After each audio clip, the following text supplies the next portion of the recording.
घर जो बांधे हुए थे वो सीए साइट में अनऑथराइजली गवर्नमेंट लैंड पे बांधा गया था और उनको ऑलरेडी बहुत नोटिस दिया गया था। नोटिस एक बार भी नोटिस नहीं आई। ओरल नोटिस थी हमारे। ओरल मतलब सिर्फ आके बोल के जाते थे, बाकी ऐसा कुछ नोटिस ऐसा कुछ रिटर्न विटर्न कुछ नहीं आया हमारे पास। हमारा घर गिराने को बोले जी में जाको गिराने को हमारा कुछ भी आधार करे तो अभी सबर करे। अब हम किधर जाएंगे? हमारा जो भी आदमी जो भी बॉर्डर पर ठहर के कमाए थे, इसमें हमारे जो भी गवर्नमेंट हमको दी थी, हम एक छोटा मोटा मकान बना के हम इधर गंजी पी के अपने छत का हाय बोल के हम सुकून से थे। ये अभी जो भी यहाँ पे घर जो बांधे हुए थे वो सीए साइट में अनऑथराइजली गवर्नमेंट लैंड पे बांधा गया था और उनको ऑलरेडी बहुत नोटिस दिया गया था। और ये जो लोग यहाँ पे थे, ये लोगों ने हाई कोर्ट और सुप्रीम कोर्ट में भी 2 बार इसका सुनवाई हो चुकी है। तो सुप्रीम कोर्ट का फाइनल जब जजमेंट आने के बाद हमने इनको बहुत टाइम देने के बाद इनको कन्विंस करके, इन्होंने भी हमें बहुत सपोर्ट किया है और इन्होंने सब अपना सामान वगैरह लेके खाली किया और आज हम जो इलीगल स्ट्रक्चर थे उन सबको डिमोलिश कर रहे हैं। नहीं, ठीक है, इलीगल कंस्ट्रक्शन था वगैरह, 30 साल तो लगे इसके लिए। और दूसरी बात ये है सर, ये जो पूंजी जोड़ जोड़ कर ये मकान बनाए थे आशियाना, इसका कंपेंसेशन हुकूमत की तरफ से क्या मिलेगा? जो लीगल रहता है, जिसको कंपनसेशन मिलना है उनको मिल जाएगा। और ये केस जो ये आप बता रहे हैं कि ये घर बांधे थे और ये किए थे, ये सब कोर्ट में ऑलरेडी डिस्कशन हुआ है और आर्ग्यूमेंट भी हुआ है और कोर्ट के ऑर्डर के हिसाब से हम लोग ये निकाल रहे हैं। ठीक है, ये बोल रहे हैं कि आपको नोटिस बार बार दी गई। नोटिस एक बार भी नोटिस नहीं आई। ओरल नोटिस थी हमारे। ओरल मतलब सिर्फ आके बोल के जाते थे, बाकी ऐसा कुछ नोटिस ऐसा कुछ रिटर्न विटर्न कुछ नहीं आया हमारे पास। नोटिस नहीं है हमारे को। नोटिस नहीं है, कितने साल हुए अभी नोटिस नहीं है। नहीं है, वैसे नहीं है, एक भी नोटिस नहीं।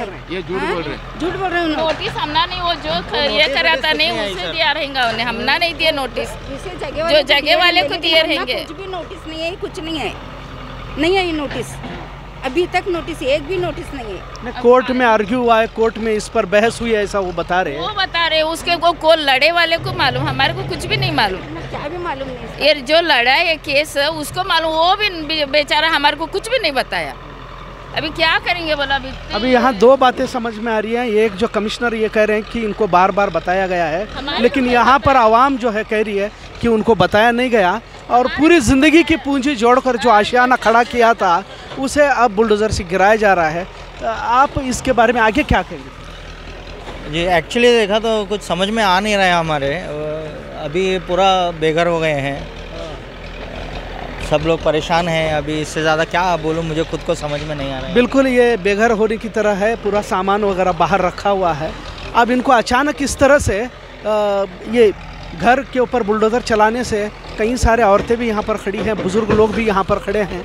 तो अब इन्हें क्या करना है, वो अचानक इसमें बेघर होने की वजह से इनके लिए कोई रास्ता सामने नज़र नहीं आ रहा। लिहाजा अब यहाँ से पुलिस कमिश्नर वो चले गए। आप देख सकते हैं कि उनको सवाल करने के बाद वो ठीक से जवाब भी नहीं दे पा रहे और वो चले गए हैं कि अदालत में फ़ैसला हो गया। इतना कहने से क्या एक गरीब शख्स जिसके 30, 40, 50 साल की उम्र की वो पूंजी लगाकर एक मकान बनाता है और उसे इस तरह से ढहाने के बाद इसका क्या होगा? क्या हुकूमत इसका जवाब दे पाएगी? उम्मीद करते हैं कि आने वाले दिनों में हो सकता है कि वो इन्हें उसका मुआवजा दे। और क्योंकि ये गरीब मजदूर पेशा लोग हैं, इसके पहले भी हमने यहाँ पे रिपोर्ट बनाई थी, मजदूर पेशा लोग हैं और इनका इस तरह से घर ढहाने से ये बिल्कुल बेघर हो चुके हैं। सबर करते वाले बोला भी आए तो सब गया, अभी सबर करे। कितने सालों से थे आप? कितने सालों से थे आप? अभी 28-30 सब हो गए। तो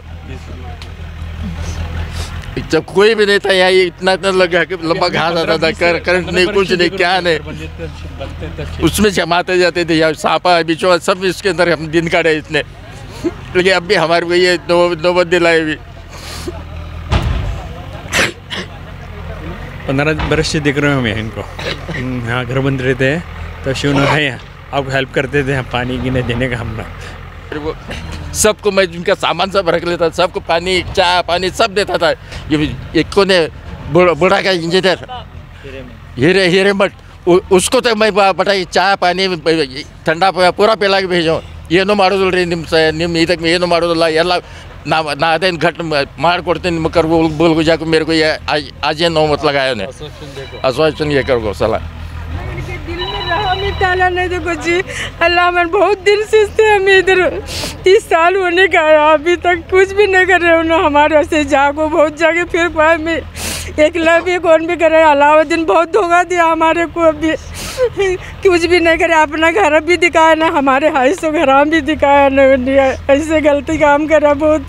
कहाँ जाना बोलो, मैं अभी घर छोड़ को अल्लाह आसान कर, क्या करने कभी। इंसान को खाने पीने के बाद सबसे ज़्यादा ज़रूरी चीज़ रहती छत, जो कि अभी हमारे पास नहीं है। इतने सालों से हम लोग इधर पे रह रहे थे, इतनी हमारे इधर पे यादें जुड़े रहते, अभी अचानक से तोड़ के अभी जाना बोले तो बहुत मुश्किल होता है। हम यहाँ 30 साल से थे, अभी 5 मकान गिरा इसमें हमारा घर गया। हमारी बहुत सी यादें हैं घर में, हमने क्या भी हो भी नहीं अभी किधर भी जाने को, हमारे लिए कुछ करे भी नहीं।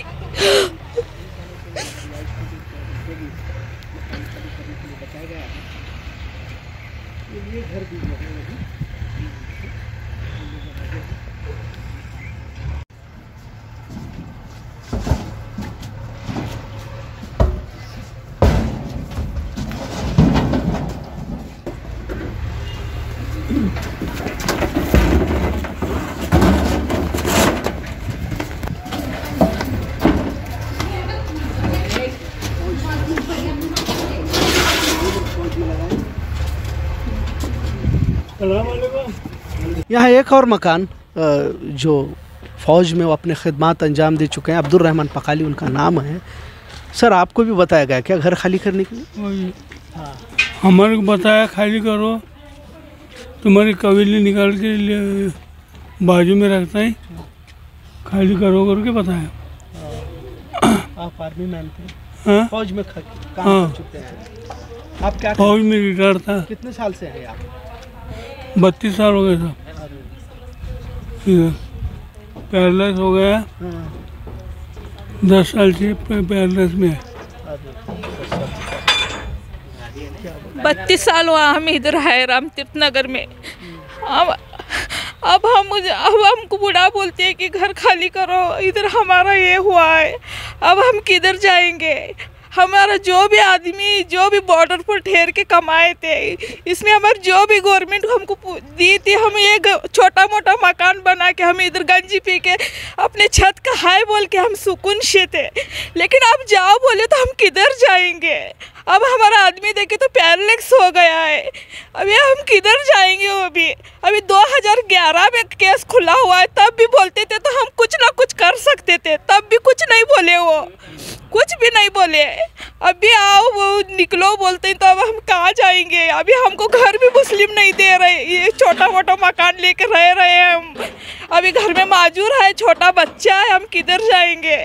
कल आके हिरेमठ सर बोले कि सब आपका सामान पूरा ये करो निकालो, हम आपका जो भी है कवेली बिवेली सब एक साइड को, आपका गिरिल बिरिल दरवाजे जो भी आपका सामान है एक साइड को रख देंगे, आप घर खाली करो बोलते ही। अभी हम कहाँ जाएंगे। हम ना कुछ तो हेल्प तो करना चाहिए था। इतने साल से ऑटो नगर में पहला हमारा ही घर था, जो हमको गवर्नमेंट दी थी वहीं पर हम अपना एक छोटा मकान बना के हम खुश थे। लेकिन अब हम किधर जाएंगे। कोई ना कोई तो हमको एक हेल्प होनी चाहिए थी, वो कुछ भी नहीं बोल रहे हैं। आप क्या कहेंगे? हाँ? आप ये जो घर जहाँ पर आप यहाँ पर इतने सालों से रहे, आप किराए जा रहे हैं? हाँ, अभी इतने साल से रहते हम, हमारे को बोलना था तुम्हारा मुआवजा दो और तुम्हारा फाइन भरो, हम भर के जाते थे। हमारे कुछ भी पता है नहीं, आके बोले खाली करो निकलो, निकल के कहाँ जाएंगे बताओ। पिछले कई सालों से यहाँ पर हैं, यानी कि ये तो देख सकते हैं कि वजीफे याफ्ता यानी कि रिटायर्ड हैं, वो आर्मी मैन माजूर भी हैं। ऐसे वक्त में अगर इनके घर को ढहाकर अगर उनको सड़क पर लाया जा रहा है तो हुकूमत की जानिब से कुछ तो इस पर कार्रवाई यानी कि मुआवजा देना चाहिए, या तो किसी तंजीम इदारे, जैसे हमने इससे पहले भी कहा कि लोगों को इस तरफ तवज्जो देनी चाहिए, क्योंकि पूरा ज़िंदगी का सरमाया लगाकर जब एक आशियाना खड़ा किया जाता है तो उन लोगों को ही मालूम रहता है कि इसकी अहमियत क्या है। कोई भी हो, इंसान ज़िंदगी में अपने सर पर छत चाहता है और उसी के लिए वो जद्दोजहद करके जब छत खड़ा करते हैं तो इस तरह से या गैर कानूनी कहकर, जैसा अभी बताया कि 2011 में ही अगर वो बता देते तो शायद हम वहाँ से कुछ तैयारियाँ कर लेते, लेकिन अचानक इस तरह से अगर आने के बाद उनके सरों पर एक तरह से पहाड़ टूटा हुआ है। लिहाजा देख सकते हैं कि अभी वो पूरा खाली करके यहाँ रिक्शा भी लाए, उसमें वो अपनी ज़रूरती सामान को इसमें वो रख रहे हैं ताकि दूसरी तरफ जाए, लेकिन जाए तो कहाँ जाए, ये एक सवाल उनके सामने है। मकान भी नहीं दे रहा मेरे को। ये गवर्नमेंट की सुविधा की वजह से हम ना कुछ तो हेल्प करना चाहिए था, वो कुछ भी नहीं कर रहे, बहुत ये कर रहे हैं, वो हमारे साथ गलत कर रहे हैं, वो बहुत गलत कर रहे हैं, वो हम ना कुछ तो हेल्प करनी चाहिए थी। अभी इतने साल से रही, अब भी निकलो बोले तो कहाँ जाने वाले, अभी क्या उम्र है हमारी जगह लेने की, क्या घर बनने की, क्या हो सकता है हमारे घर में? घर नहीं हो सकता अभी हमको। कितने लोग हैं आप अपने? अभी हमारे 2 बेटे, बहू, मैं और 5 लोग हैं, हमारे छोटा बच्चा है, 6 जने हैं हमें घर में रहते ही। अभी घर वाले घट रहते थे तो कुछ ना कुछ उनके पीछे भागे हंसते हमें। अभी कहाँ जाने लिए, मैं औरत जात हो को बोलो, मेरे बच्चे भी छोटे हैं, अभी कुछ नहीं कर सकते वो। अभी जो भी डिफेंट है मेरी पूरी है, मेरे बच्चे लोग क्या करने वाले, मेरा आदमी क्या करने वाले बोलो। अभी जो भी गवर्नमेंट देती है, हमें गंजी पी को अपना एक मकान है बोल के हमें सुकून सी थे। 92 में हमारा घर तैयार हुआ ऐसा है, 95 में हमारा करंट बिल ऐसा है, हमारा टैक्स भरे से पावती है। कुछ भी बोले तो वो मानने कुछ तैयार नहीं है। 97 में बुढ़ाई है, बुढ़ा आने के बाद ये बुढ़ा में है, सीए में है बोल के हमको कुछ भी मालूम नहीं, ना हमको नोटिस छोड़े ना कुछ ऐसा ये करे। अभी आज कभी कभी आके ये करते थे कि ये आपको घर खाली करना है बोल के। अच्छा, लिखित नोटिस नहीं मिले आपको, सिर्फ ओरली आप जबानी आकर बताते? जबानी आके बोलते थे, वो नोटिस बिटिस कुछ नहीं देने आता बोले वो। अभी कल आके एकदम ये बोली कि आपका सब सामान एक साइड में रखेंगे, हमको इधर जगह खाली करनी है बोल के। हमारा घर गिराने को बोले जी, मैं जाको गिराने को हमारा कुछ भी आधार करे तो क्या करना अभी, बोला किधर जाना अभी, कुछ भी आधार भी नहीं, कुछ भी दोगे तो दिए भी नहीं, ऐसा करना बोलो अभी हमें। अल्लाह हमारी मुसीबत को आसान कर दे, या अल्लाह तो आसान। देख सकते हैं यहाँ ख़वातीन की क्या कैफियत है, वो किस तरह से यहाँ पर रो रो कर अपनी वो दास्तान बयान करने की कोशिश कर रहे हैं। लेकिन क्या हुकूमत को इस पर उन्हें दया आएगी, तरस आएगा, या फिर कुछ तंजीमें इदारे सामने आए और इन गरीबों के मसले को हल करने की कोशिश करें? ऐसा हम इत्तेहाद न्यूज़ की जानिब से एक गुजारिश करते हैं, क्योंकि 40-50 साल से एक जगह पर रहने के बाद यहाँ पर बुलडोज़र से मकान गिराए जा रहे हैं और कोई कुछ नहीं कर पा रहा। हुकूमत हो फिर या फिर जमात के ज़िम्मेदार यहाँ पर आए और वो देखें कि इनकी क्या कैफियत है और इन्हें मदद का हाथ बढ़ाने की ज़रूरत है। इत्तेहाद न्यूज़ देखने के लिए शुक्रिया। अल्लाह हाफिज़।